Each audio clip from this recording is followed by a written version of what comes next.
एक मेथड रह गया था अब तो व्युत्पन्नों से, ठीक है ना, फ्रॉम एसिड डेरिवेटिव्स।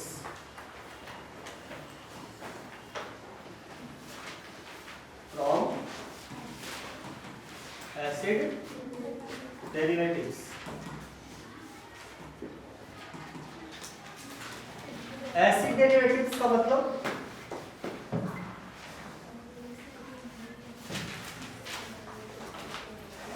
एसिड समूह से जो फंक्शनल ग्रुप बनाए जाते हैं उनको एसिड डेरिवेटिव कहते हैं। तो थोड़ा सा इसके बारे में देखिए, जैसे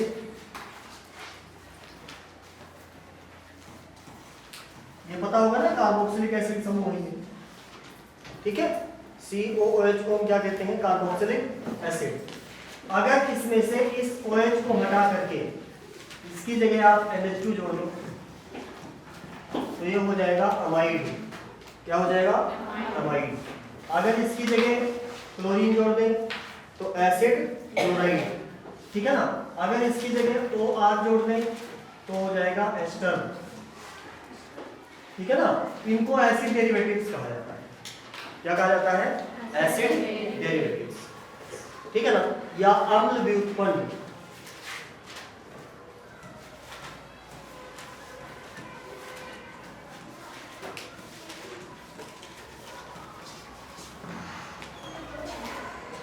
इसमें सबसे पहले हम देखेंगे एसिड क्लोराइड्स।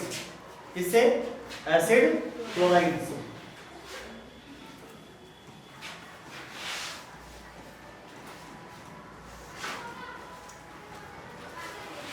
इसका आप चेंज कर दीजिए, लिथियम एल्यूमिनियम हाइड्राइड। नाम बोलना तो चाहिए, क्या नाम है इसका, लिथियम एल्यूमिनियम हाइड्राइड। फिर से बोलिए, लिथियम एल्यूमिनियम हाइड्राइड। ये रिड्यूसिंग एजेंट होता है, ठीक है ना। क्या करता है ये हाइड्रोजन प्रोवाइड करता है इसमें, ठीक है। तो ये बन जाएगा CH3 CH2OH। ऐसे ही फॉर्मिक एसिड से, ये है एसिड क्लोराइड, एसिड क्लोराइड। ऐसे ही फॉर्मिक एस्टर से, इसकी हाइड्रोलिसिस करते हैं हम,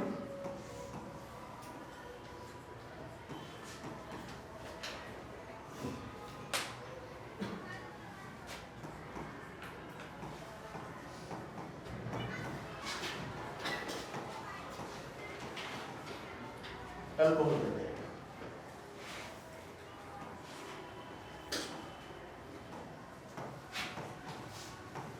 इसके बाद है साइनाइड्स, और ये लास्ट मेथड है।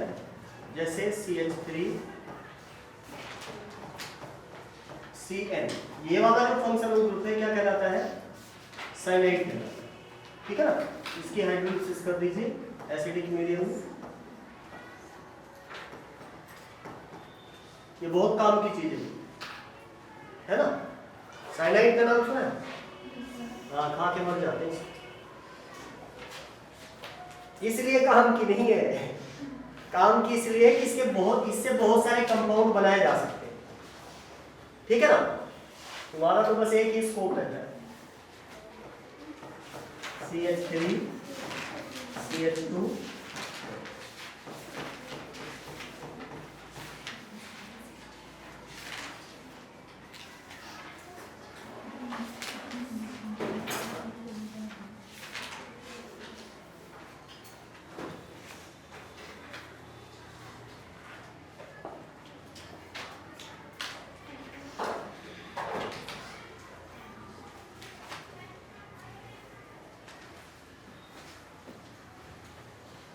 आगे इसके बाद बच्चों एल्कोहल में समवयवता, ये एक बीच में छोटा सा टॉपिक रह गया था, एल्कोहल में समवयवता।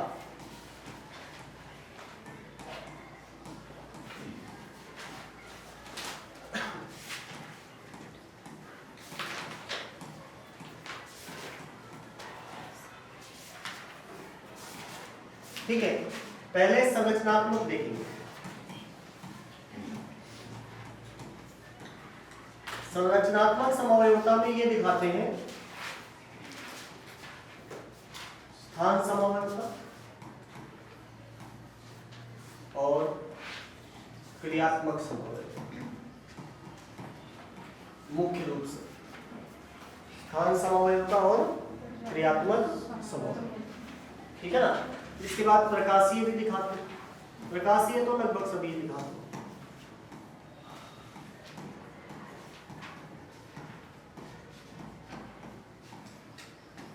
अब स्थान समवयवता में देखिए, जैसे दो कंपाउंड में यहां लिख रहा हूं, CH3 CH2 CH2 OH, CH3 CHOH CH3। इन दोनों में इनका IUPAC नेम लिख सकते हो, दोनों का।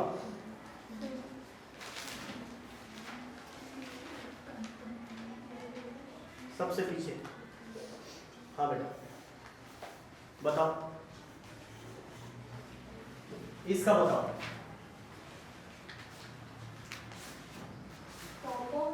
प्रोपेन, हाँ, वन ऑल, क्योंकि पहले कार्बन को है ना, तो क्या लिखेंगे? Propane one all. Good. Propane one. अब जरा इसका नाम कौन बताएगा? आप बताओ। हाँ हाँ, आपसे पूछा इस वाले का।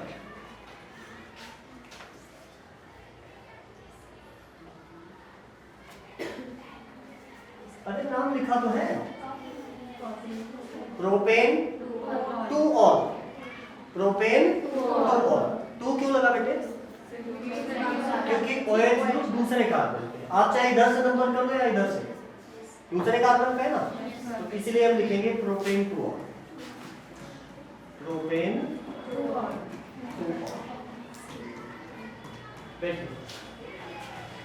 तो अब आप देखिए, इसमें क्रियात्मक समूह का स्थान अलग अलग है।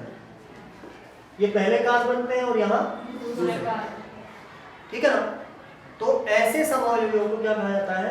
ऐसे आइसोमर्स को कहा जाता है स्थान समवयव, और ये घटना स्थान समवयवता कहलाता है। ठीक है। ऐसे ही अब देखिए, मान लीजिए हम कहते हैं C2H6O, ये फॉर्मूला हो गया। इससे दो कंपाउंड बन सकते हैं। कौन कौन से? CH3 CH2OH और CH3OCH। ये अल्कोहल है और ये ईथर है। फॉर्मूला वही है।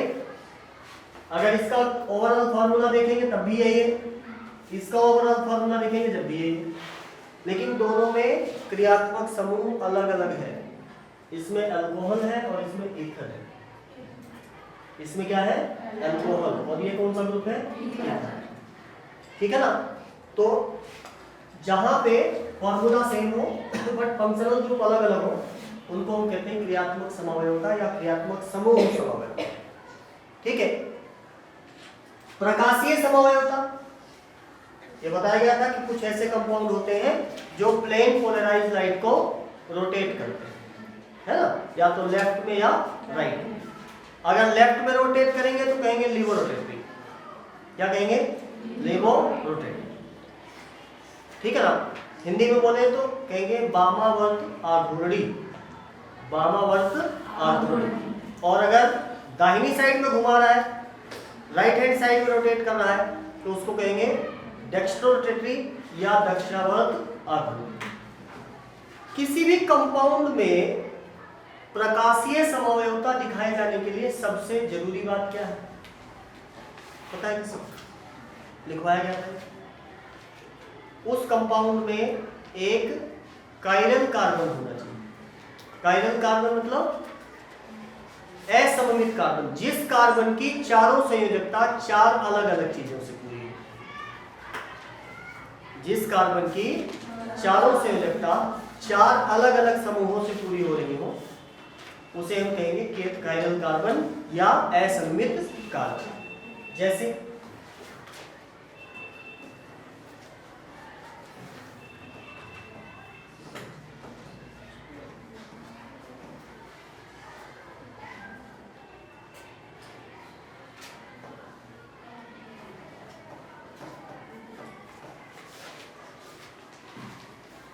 अब इस कार्बन का ध्यान दीजिए, इसकी कितनी वैलेंसी दिख रही है आपको? 4। एक मेथिल ग्रुप से, दूसरा एथिल ग्रुप से, तीसरा हाइड्रोजन से और चौथा OH ग्रुप से।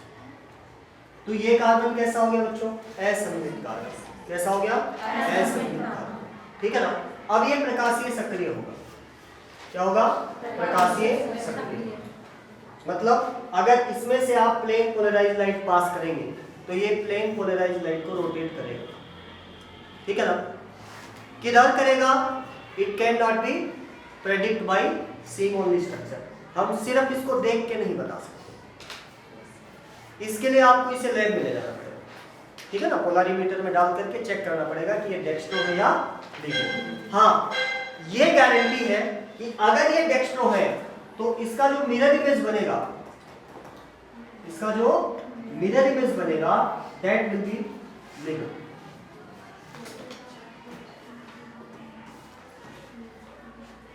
ठीक है।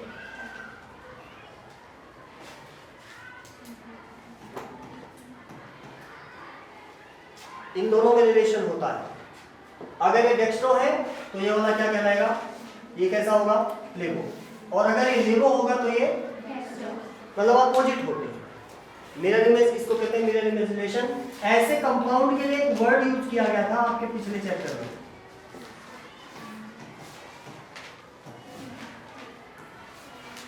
एनांसियोमर।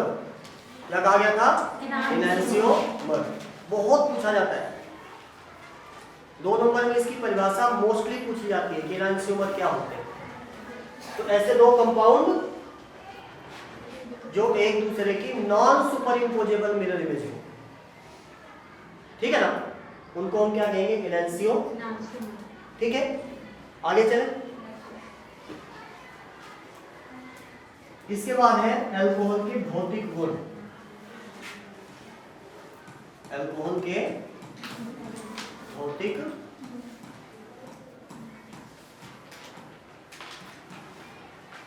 सबसे पहला भौतिक गुण पूछा जाता है क्वथनांक।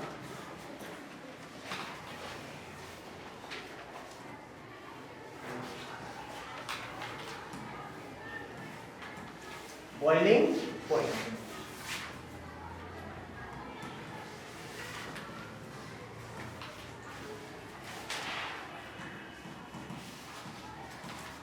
बॉइलिंग पॉइंट का रूल आपको बताया था। ठीक है। जैसे जैसे कार्बन के चेन की लंबाई सीधी, कैसी?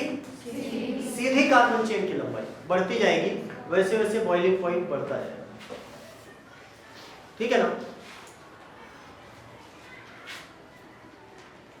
तो बॉइलिंग पॉइंट प्रोपोर्शनल टू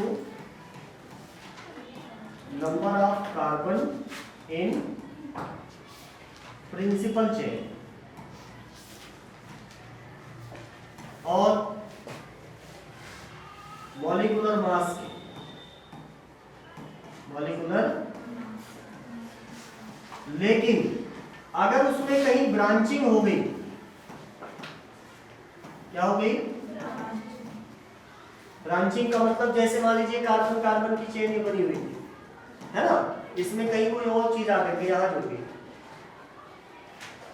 तो ऐसे केस में फिर बॉइलिंग पॉइंट घट जाएगा। ठीक है। क्यों? क्योंकि अगर ये वाला केस हो जाता है ब्रांचिंग में,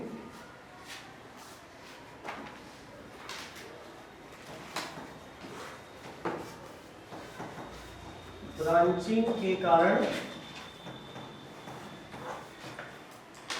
सरफेस एरिया घट जाता है, सरफेस एरिया घट जाता है।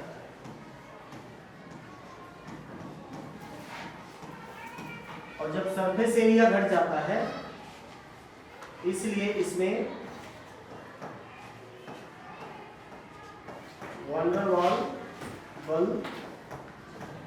भी घट जाता है। ठीक है, अगर आपसे कोई पूछे कि प्रोपेन 1 ऑल और प्रोपेन 2 ऑल में किसका बॉइलिंग पॉइंट ज्यादा है? प्रोपेन 1 ऑल का ज्यादा है, क्योंकि प्रोपेन 2 ऑल में ब्रांच में जुड़ गया हो, और ब्रांच में जुड़ने से क्या हो जाएगा, सरफेस एरिया कम हो जाएगा, और सरफेस एरिया घटेगा तो वन बाय वन फोर्स भी क्या हो जाएगा, कम। ठीक है, आगे चले भाई।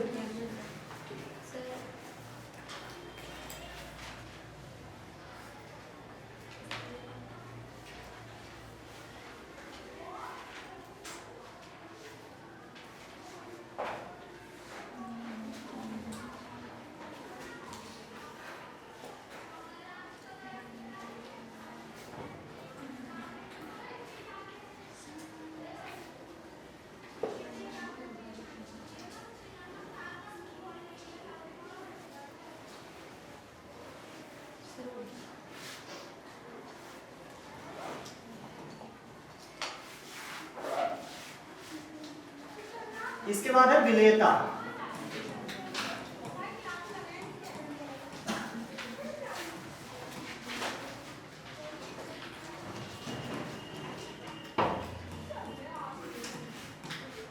अल्कोहल जो है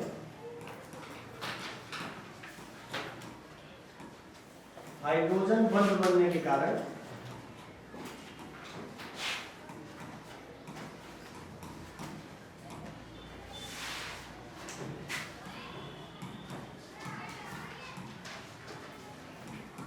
प्रायः जल में विलय होते हैं।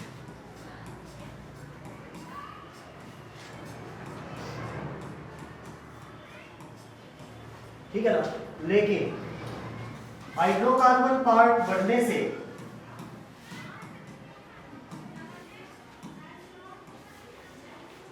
हाइड्रोकार्बन पार्ट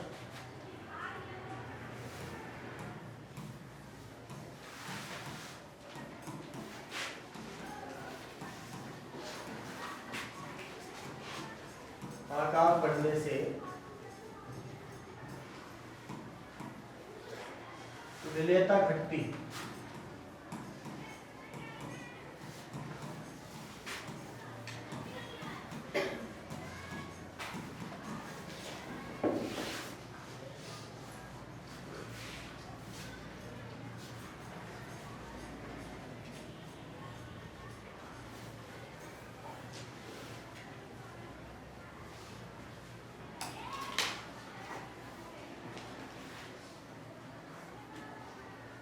ठीक है,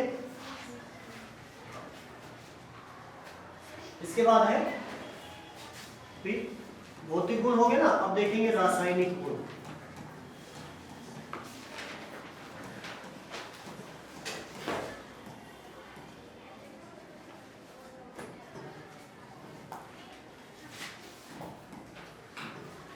ये 3 प्रकार की अभिक्रियाएं दिखाता है। अल्कोहल में 3 प्रकार की अभिक्रियाएं संभव हैं।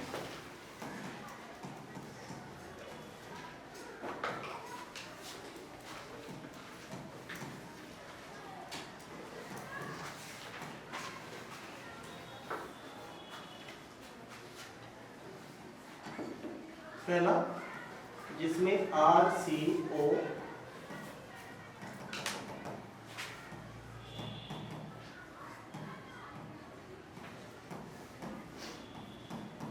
ये वाला बंध टूटता है। दूसरा,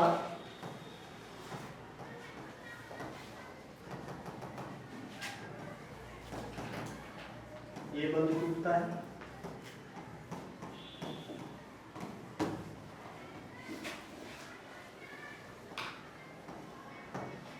और तीसरा, जिसमें संपूर्ण अणु भाग लेता है।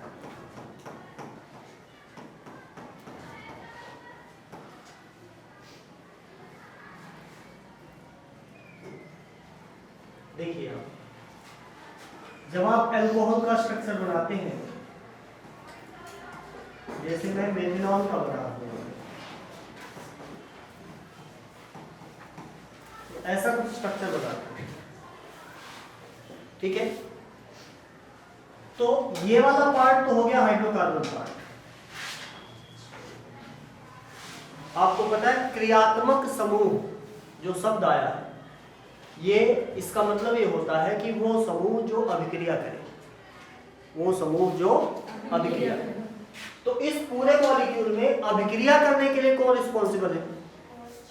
OH समूह। अब OH समूह में दो केमिकल बॉन्ड्स बने हुए हैं, एक तो OH जो प्रिंसिपल चेन से जुड़ा वो वाला बंध, और दूसरा ऑक्सीजन और हाइड्रोजन के बीच का बंध। ठीक है ना? तो कुछ अभिक्रियाएं ऐसी होती हैं जिसमें ये वाला बंध टूटता है। अब बहुत ध्यान से देखना कि इस वाले बंध को जब हम देखते हैं तो ये किसके बीच में बना? ऑक्सीजन और हाइड्रोजन के बीच में। आपने पढ़ा कि ऑक्सीजन पूरी पीरियोडिक टेबल का दूसरे नंबर का सबसे ज्यादा इलेक्ट्रोनेगेटिव एटम है। तो जब भी ये किसी के साथ बंध बनाएगा, ध्रुवीय बनाएगा, पोलर बॉन्ड बनाएगा, जिसमें ऑक्सीजन के ऊपर कैसा चार्ज होगा? पार्शियल, और हाइड्रोजन के ऊपर कैसा चार्ज होगा? अब अगर ये बंध टूट गया, अगर ये बंध टूट गया तो बंध वाले दोनों इलेक्ट्रॉन कौन लेगा? क्यों? क्योंकि ज्यादा पावरफुल है, ये ऑक्सीजन पे ज्यादा फोर्स लगा रहा है ना? तो जब ये दोनों इलेक्ट्रॉन ले लेगा तो यहां से क्या रिलीज होगा? H positive. क्या रिलीज हो जाएगा? और आपने रसायन विज्ञान में पढ़ा कि ऐसे यौगिक जो H पॉजिटिव देते हैं उनको कहा जाता है अम्ल। क्या कहा जाता है? अम्ल। अम्ल और क्षार की परिभाषा 5 थ्योरीज आपने पढ़ी, चार या 5 जितनी भी पढ़ी हो, उसमें जो सबसे पहली थ्योरी पढ़ाई गई थी वो थी आर्नियस थ्योरी, आर्नियस का सिद्धांत। आर्नियस का सिद्धांत क्या बताता है कि वे रासायनिक पदार्थ जो पानी में घोलने पर H पॉजिटिव देते हैं उनको हम क्या कहते हैं? अम्ल। और जो OH नेगेटिव देते हैं वो क्या कहलाते हैं? क्षार। ठीक है ना? तो अगर ये वाला बंध टूटता है ड्यूरिंग द रिएक्शन तो ये हमें क्या देगा? H positive. और इस केस में एल्कोहल क्या बन गया? अम्ल या क्षार? अम्ल। तो इन अभिक्रियाओं में the first kind of reaction is responsible for the acidic nature of alcohol. ये वाली जो रिएक्शन है, ये वाला जो प्रोसीजर है, ये अल्कोहल के अम्लीय व्यवहार के लिए जिम्मेदार है। किसके लिए? अम्लीय व्यवहार। ठीक है ना? और अम्लीय व्यवहार के लिए जिम्मेदार है तो ऐसे केस में अब ये किसका काम करेगा? अब ये काम करेगा इलेक्ट्रोफाइल का। किसका काम करेगा? इलेक्ट्रोफाइल। इलेक्ट्रॉन स्नेही। कुछ याद रह गया है? नहीं, नाभिक स्नेही, इलेक्ट्रॉन स्नेही, ऐसे ऐसे कुछ बताया था हमने, है ना? कभी खोला करो किताब, समझ में आ गया। दूसरे टाइप की अभिक्रिया जिसमें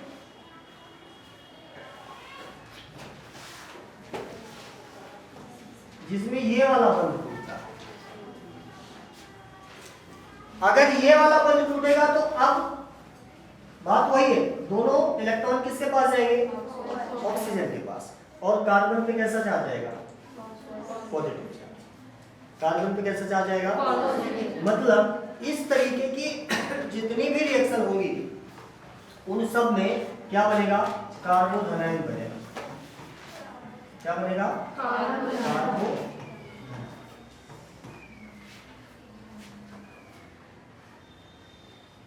ठीक है, समझ में आ गया? तो अब हम सबसे पहले देखेंगे जो पहले प्रकार की अभिक्रियाएं हैं उनके बारे में। ठीक है,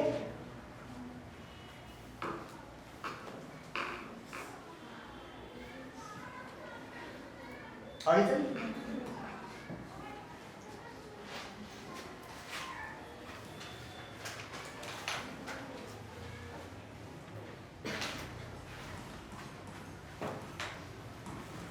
धातुओं के साथ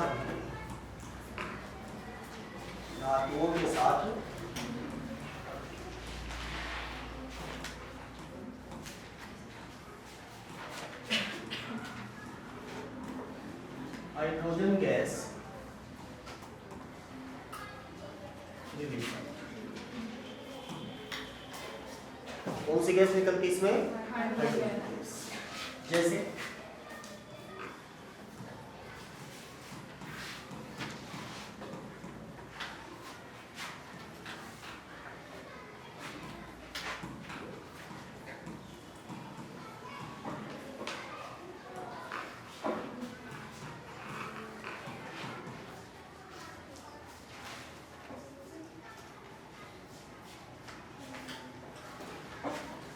अच्छा, अल्कोहल के साथ ये अभिक्रिया फिनॉल भी देता है।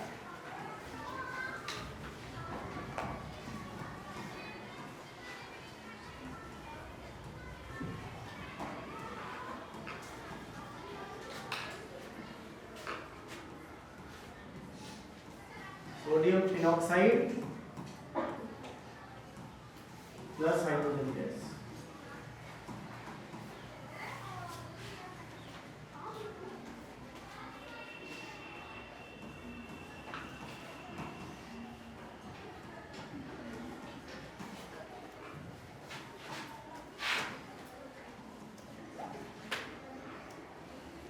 इसकी अभिक्रिया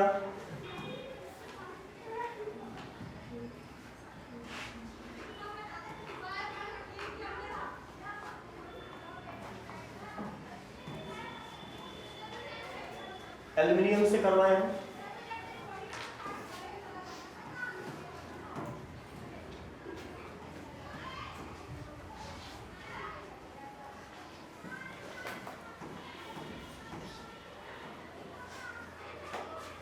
इसमें भी हाइड्रोजन गैस लीजिए।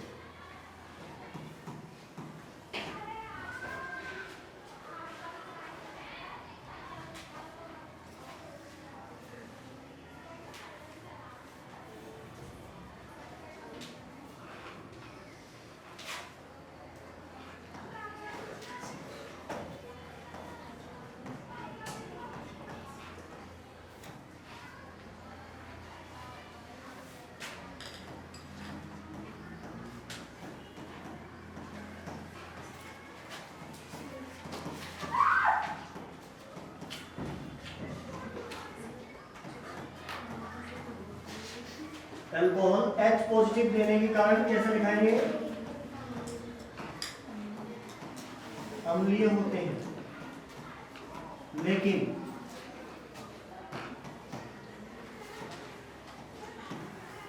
यह जल से कम अम्लीय होते हैं। जल से कम अम्लीय होते हैं।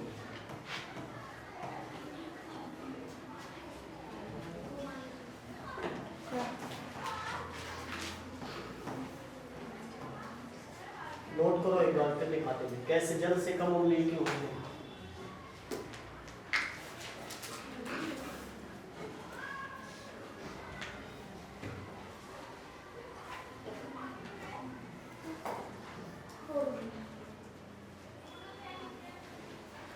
अच्छा, पहले तो एक चीज बताओ, Ka और pKa का नाम सुने आप लोगों ने?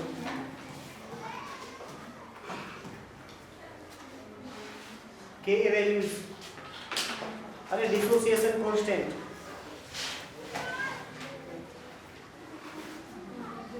नहीं पता? चलो पहले तो ये समझो, फिर आगे बढ़ते हैं।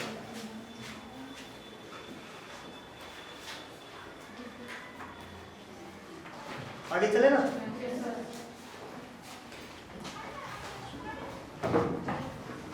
11th क्लास में एक चैप्टर था, चैप्टर नंबर 5th या 6th, ठीक है ना, जिसका नाम है रासायनिक साम्य। रासायनिक साम्य, उसमें एक